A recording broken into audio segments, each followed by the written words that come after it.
The silence of the northern wilderness is a physical presence, a heavy blanket that smothers sound and thought alike. It's a commodity people pay good money to experience for a week, a respite from the cacophony of modern life. For me, it became a prison. My cabin, a hand-hewn testament to either folly or bravery, depending on the day, was nestled in a valley, so deep that the sun only graced the clearing for a few precious hours at midday. I'd chosen it for that reason, for the utter and complete disconnection. I was 28, heartbroken by a city and a life that had crumbled to dust in my hands. And I thought the answer was to go where the very air was untroubled by human drama. The first 6 months were idyllic. The grueling work of survival, chopping wood, hauling water from the creek, hunting, tending my meager garden left no room for self-pity. I slept the deep, dreamless sleep of the truly exhausted. The silence, once unnerving, became a comfort. It was my silence. But as the second autumn began to bleed into what promised to be an early and brutal winter, the character of the quiet began to change. It was no longer an absence of noise, but a presence that listened. It started with small things. A tin cup I kept on the windowsill would be on the table when I returned from checking my trap line. I blamed my own forgetfulness, the monotony of solitude eroding my memory. Then, one evening, I saw a footprint. It was pressed into the soft mud at the edge of the creek, a perfect barefoot impression. It was large, far larger than my own booted foot, and strangely elongated, with toes that seemed to grip the earth. A cold knot tightened in my stomach. I was miles from the nearest road, let alone another soul. Who would be out here barefoot? I convinced myself it was a bear print, distorted by the water. The mind will perform incredible feats of logic to avoid facing the impossible. The incidents escalated.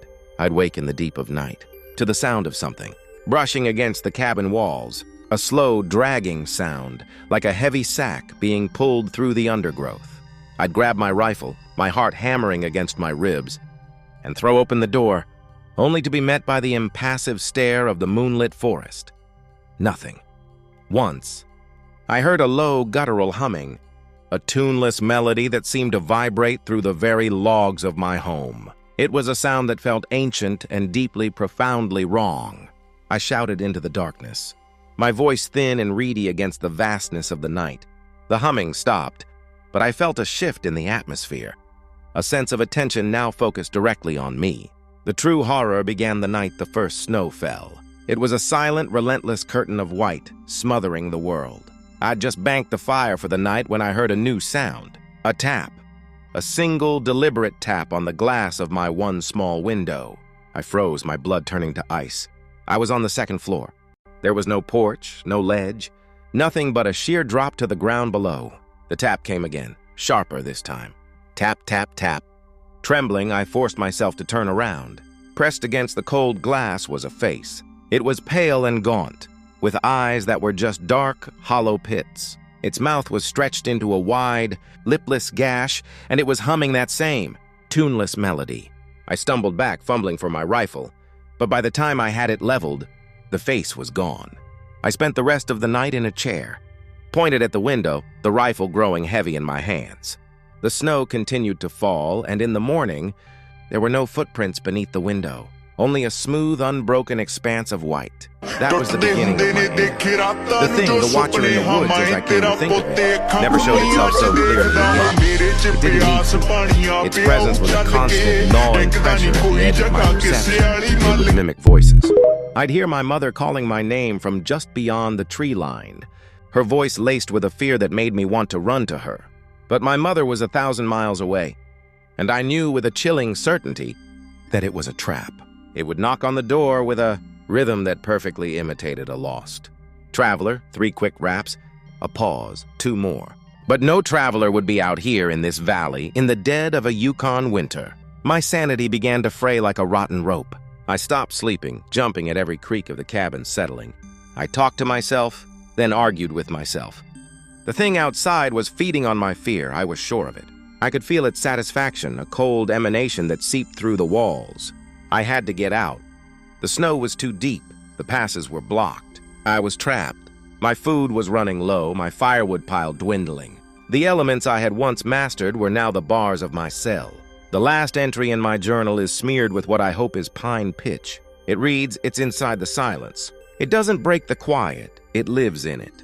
It is the quiet, and it's learning my thoughts. I can hear it listening. I abandoned the cabin during a lull in the storms, taking only a pack and the last of my dried meat. I don't know how long I wandered. I was found, half dead and babbling, by a group of backcountry skiers who had ignored the weather warnings. They said I kept clawing at my ears, screaming for the humming to stop. They never found my cabin.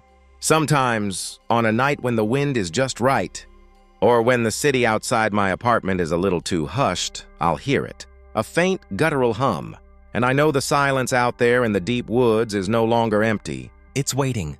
The island wasn't on any official chart. Elias had found it referenced in the water-stained logbook of a long-dead whaler, a book he'd paid too much for in a dusty maritime antique shop. The descriptions were vague, poetic, speaking of a sheltered cove, fresh water, and soil so rich it could sprout a nail. For Elias and his wife, Clara, it was the dream. A chance to leave behind a world of debt, disappointment, and a society they felt was rotting from the inside. They sold everything, bought a sturdy, second-hand ketch, and with a recklessness born of desperation, sailed for the coordinates. They found it. The island was everything the logbook promised and more, a jewel of emerald green set in a sapphire sea. The cove was a perfect sheltered crescent of white sand. A waterfall cascaded down a cliff face into a crystal-clear pool. It was paradise. They built their shelter, a sturdy A-frame from the abundant timber. They planted their seeds. They fished the teeming waters. For the first few months, it was a blissful, sun-drenched idyll. They were Adam and Eve in their own personal Eden. The first sign that their Eden had a serpent was the dreams.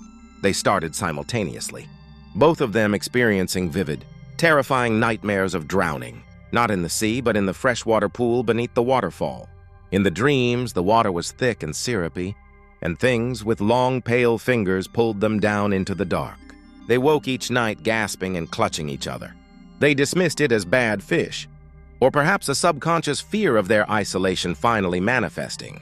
Then the sounds began. It was a kind of music, a faint, ethereal piping that seemed to come from the very rocks themselves, always at dusk and dawn. It was beautiful, in a way that made the hair on their arms stand up. It was a beauty that was alien, ancient, and utterly devoid of warmth. Clara, an amateur botanist, was the first to notice the changes in the flora. The plants were growing too fast, too large. The leaves of the trees developed strange, phosphorescent fungi that glowed with a sickly green light at night. The vegetables from their garden tasted subtly wrong, metallic and bitter. Elias, a practical man, tried to rationalize it all. He blamed the strange fruit, the isolation, the equatorial sun. But his rationality began to crumble the day he found the first carving. He was clearing a new patch for a yam plot when his machete struck something hard.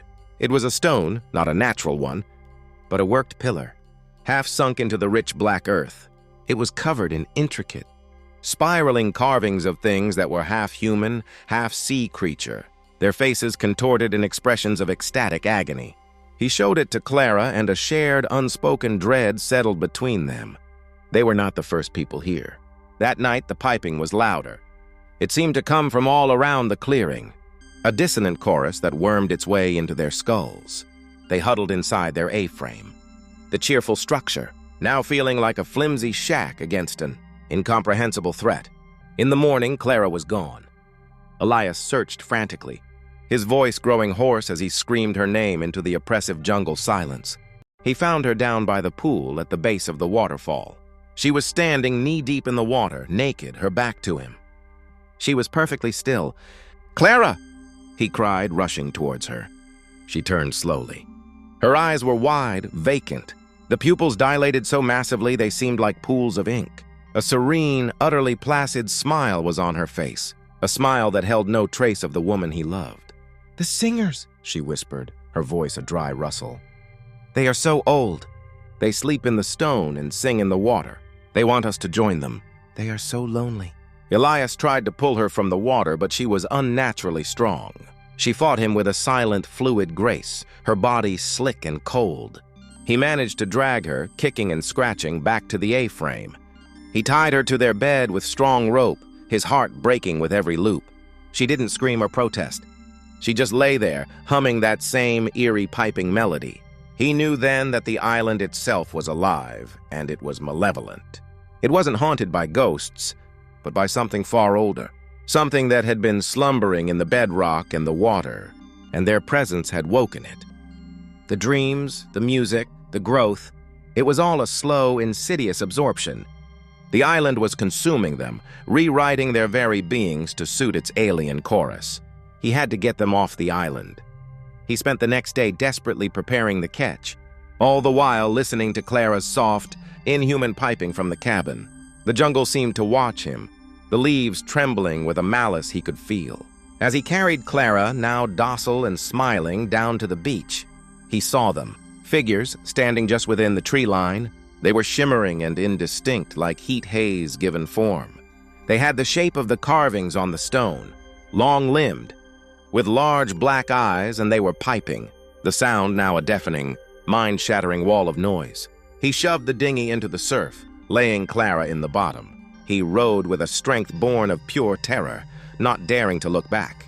He could hear splashing in the water around him. Pale, long-fingered hands slapped against the hull of the dinghy. He reached the ketch, hauled Clara aboard, and fumbled with the anchor line. The engine wouldn't start.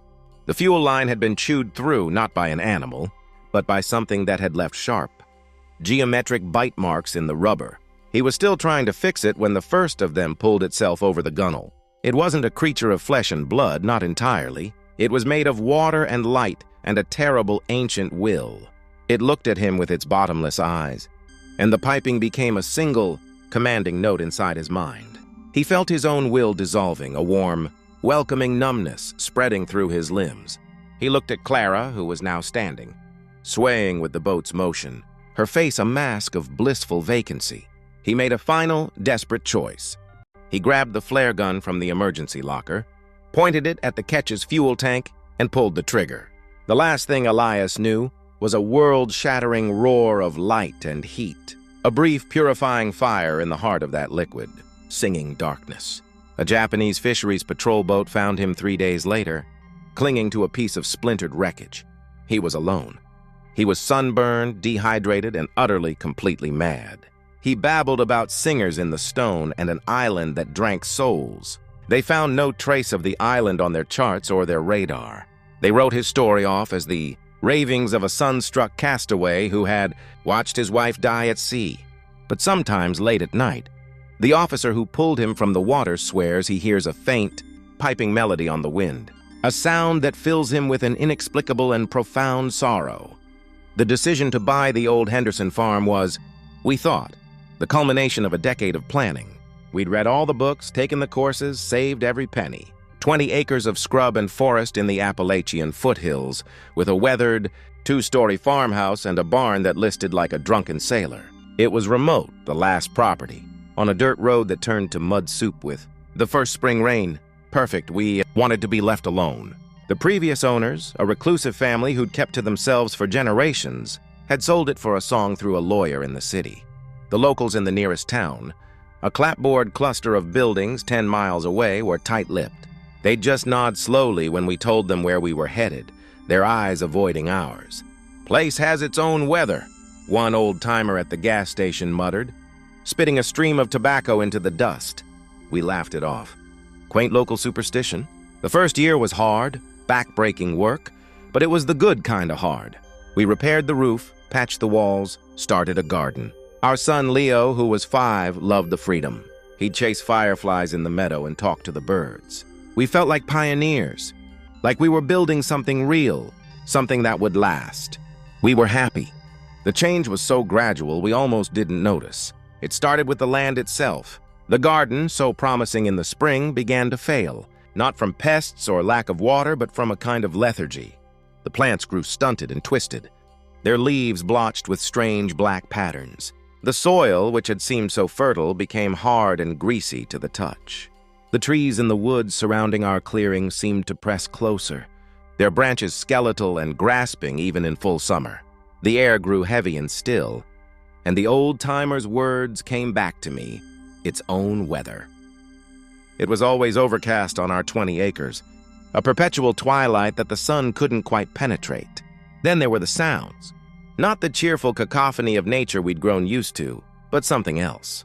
A deep, rhythmic thumping that seemed to come from under the ground. A slow, ponderous heartbeat. It was faint at first, something you could only hear in the dead of night. A vibration more than a sound.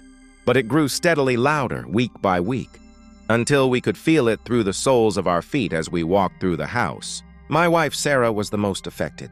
She grew pale and withdrawn. She'd spend hours staring out the kitchen window at the dark line of the woods, her eyes distant. She started sleepwalking. I'd find her standing in the middle of the living room, or on the porch just staring into the night.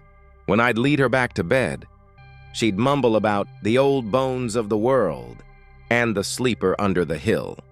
I blamed stress, the isolation finally getting to her. Leo changed too. He stopped talking to the birds and started talking to something. He called the man with roots for hair. He'd have long, one-sided conversations in his room, his voice a low, gurgling whisper that was nothing like his own. His drawings, once of suns and smiling animals, became chaotic scribbles of black and brown, depicting twisted root-like shapes and a single, large eye buried in the earth. The final descent began the night the well ran dry. Not dry, exactly. The water that came out of the pump was thick, black, and stank of rot and wet earth. It was the same consistency as the greasy soil in our garden. That was the night Sarah disappeared. I woke to an empty bed and the sound of the front door creaking open. The house was ice cold. The subterranean thumping was louder than ever, a deep, resonant thud, thud, thud that shook the floorboards. I found Leo standing at his window, his small face pressed against the glass. "Mama's going to see the root man," he said, his voice flat. "He's hungry." I ran outside into the oppressive gloom. The thumping was a physical force now, a pressure in my chest. I saw a flicker of movement near the old barn. I ran, my breath pluming in the unnaturally cold air. The barn door was open, and from within came a faint, sickly green glow. I stepped inside, and my heart stopped. The dirt floor of the barn was gone. In its place was a gaping hole, a yawning pit that descended into impossible depths. A smell of ancient soil and decay poured out of it. And from the darkness within, I could see things moving, pale, root-like tendrils writhing slowly. Sarah was standing at the edge of the pit. She was naked, her skin smeared with the same black, greasy mud that was in our well. Her eyes were rolled back in her head, showing only the whites. She was chanting in a low, guttural language I didn't recognize, a language that sounded like rocks grinding together. "Sarah!" I screamed, rushing towards her. She turned her head slowly. A serene, terrible smile spread across her face. "He's waking up," she whispered. "He's been sleeping for so long, and we built our house right on his heart. He needs our voices to remember how to dream." The thumping from the pit became a deafening, earth-rending roar. The entire barn shook. The root-like tendrils lashed out from the darkness, wrapping around Sarah's ankles. She didn't struggle. She looked at me one last time, her smile beatific. "It's okay," she said. "We're part of the land now." Then she was pulled down, swallowed by the blackness in an instant. I stood there, paralyzed by terror and grief. The thumping began to subside, fading back to its familiar, dull rhythm. The green glow from the pit dimmed. The tendrils retreated into the earth. I stumbled back out of the barn and collapsed onto the cold, hard ground. I don't know how long I lay there. I only moved when I heard Leo's small voice behind me. "The root man is sleeping again," he said. He wasn't scared. He was calm, resigned. "But he'll be hungry again soon." We left that morning. We took nothing but the clothes on our backs and got in our truck, driving down that muddy road without ever looking back. We never reported it. What would we say? That the land ate my wife? They'd lock me away and send Leo to foster care. So we told a story about her leaving us, about the isolation being too much. We live in a small apartment in the city now. Leo doesn't talk about the root man anymore. But sometimes when the subway passes deep underneath our building, I feel a faint rhythmic vibration through the floor. And I know, with a certainty that chills my soul, that we didn't escape. We just moved. The old bones of the world are everywhere. And the sleeper under every hill is always, always dreaming. And one day he will wake up hungry.